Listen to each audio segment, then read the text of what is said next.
ස්වර්ණමාලී මහසෑය තමයි තුන් ලෝකයේම මහසෑය, එකම මහසෑය. තුන් ලෝකයේම බුදුරජාණන් වහන්සේගේ වැඩිම ධාතුන් වහන්සේලා වැඩ ඉන්නේ රුවන්වැලි සෑයේ. කරඬුවක නෙවෙයි. ඒ ධාතුන් වහන්සේලාගෙන් බුදුරජාණන් වහන්සේගේ ශරීරය හැදිලා තියෙනවා. පිරිනුවම් පානවා වගේ.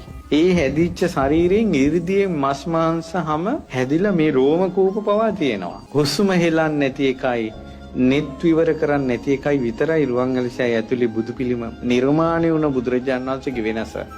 පිළිමයක් නෙවෙයි, 이르දියෙන් හැදිච්ච බුදු සිරුර රුවන්වැලි සෑය ඇතුලේ වැඩ ඉන්නවා. උතුරට හිසලා දකුණට පයලා බටහිරට මුහුණලා නැගෙනහිරට පිටුපා තමයි ඒ උතුම් බුදු සිරුර තියෙන්නේ.